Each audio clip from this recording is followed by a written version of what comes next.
Hello everyone, saya Nur Aziza dari kelas A Prodi Pendidikan Bahasa Inggris Angkatan 2023 Universitas Sulawesi Barat. Video ini saya buat untuk memenuhi tugas ujian akhir semester mata kuliah Wawasan Sosial Budaya dengan dosen pengampu Ibu Rashida Nur Tuada. So, let's start it.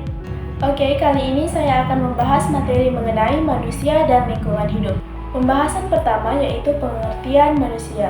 Manusia adalah makhluk Tuhan yang diberi potensi, akal dan budi, serta nalar dan moral untuk dapat menguasai makhluk lainnya demi kemakmuran dan kemaslahatannya. Dan manusia adalah makhluk hidup yang dapat dilihat dari dua sisi, yaitu sebagai makhluk biologis dan makhluk sosial. Next, materi yang kedua yaitu manusia dan lingkungan hidup. Menurut Sukanto Lekso Hadiprojo dalam bukunya yang berjudul Ekonomi Lingkungan, menyebutkan bahwa lingkungan merupakan hubungan timbal balik antara makhluk hidup termasuk manusia di dalamnya dengan faktor-faktor alam lainnya.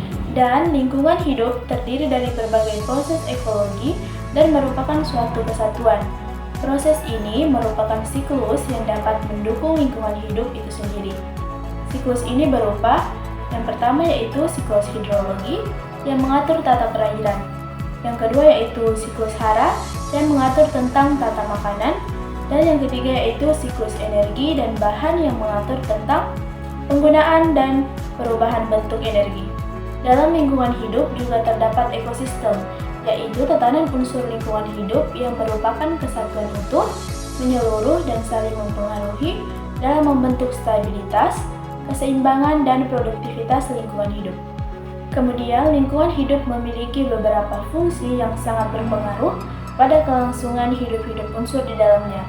Adapun fungsi dari lingkungan hidup tersebut yaitu yang pertama, sebagai tempat untuk mendapatkan makanan, yang kedua, sebagai tempat untuk tinggal, dan yang ketiga yaitu sebagai tempat untuk beraktivitas. Dan lingkungan hidup terbagi menjadi dua macam, yaitu yang pertama, lingkungan hidup alami. Lingkungan hidup alami adalah lingkungan yang terdiri atas unsur abiotik, biotik, organisme kecil, dan segala kondisi yang bekerja secara dinamis tanpa ada campur tangan dari manusia. Lingkungan ini terbentuk karena proses di alam. Di dalam lingkungan hidup alami akan terjadi interaksi yang membentuk satu kesatuan sehingga disebut dengan ekosistem. Lingkungan hidup alami ini dibagi menjadi dua macam. Yang pertama adalah lingkungan hidup di air yang meliputi danau, laut, rawa, dan sungai. Yang kedua adalah lingkungan hidup darat yang meliputi bukit, gunung, hutan, lembah, dan padang rumput. Kemudian yang kedua yaitu lingkungan hidup buatan. Lingkungan hidup buatan adalah lingkungan yang sengaja dibentuk oleh manusia dengan menggunakan teknologi, baik menggunakan teknologi sederhana maupun teknologi modern untuk memenuhi kebutuhan hidup manusia itu sendiri. Contoh lingkungan hidup buatan manusia adalah jalan, perkampungan, kawasan industri, sekolah, dan taman. Next, materi yang ketiga yaitu manusia dan lingkungan sosial budaya. Lingkungan sosial budaya adalah segala sesuatu yang berhubungan dengan pola-pola hubungan sosial serta kaidah pendukungnya yang berlaku dalam suatu ruang di mana ruang lingkupnya ditentukan oleh pola hubungan sosial tersebut dan tingkat integrasi manusia di dalamnya. Dalam hubungannya dengan manusia, lingkungan sosial budaya dapat disebut sebagai media di mana makhluk hidup tinggal, mencari penghidupan dan memiliki karakter sendiri, dan memiliki hubungan timbal balik yang berkaitan dengan makhluk hidup yang menempatinya, terutama manusia. Kemudian, hubungan timbal balik antara manusia dengan lingkungan sosial budaya yaitu yang pertama, manusia membentuk lingkungan sosial budaya. Contohnya, manusia menciptakan norma kesopanan untuk mengatur interaksi antar individu dalam masyarakat. Yang kedua yaitu lingkungan sosial membentuk manusia.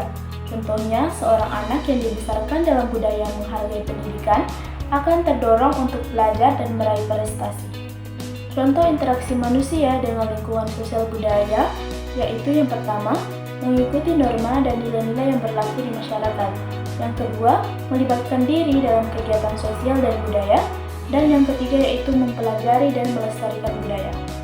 Oke, materi yang keempat yaitu pengaruh manusia pada lingkungan hidupnya. Manusia memiliki pengaruh yang signifikan terhadap lingkungan hidupnya, di antaranya yaitu kerusakan hutan. Salah satu pengaruh dari kegiatan manusia terhadap lingkungan alam adalah kerusakan hutan. Deforestasi dan illegal logging oleh manusia menyebabkan kerusakan habitat, perubahan iklim, atau kehilangan keanekaragaman hayati. Yang kedua yaitu pemanfaatan sumber daya alam. Pemanfaatan sumber daya alam yang berlebihan dan tidak berkelanjutan dapat menyebabkan degradasi lingkungan dan kehabisan sumber daya. Yang ketiga yaitu kegiatan industri dan transportasi manusia yang menghasilkan polusi udara, air, dan tanah yang merusak kualitas lingkungan dan dapat berdampak pada kesehatan manusia dan ekosistem lainnya. Yang keempat yaitu perubahan ekosistem.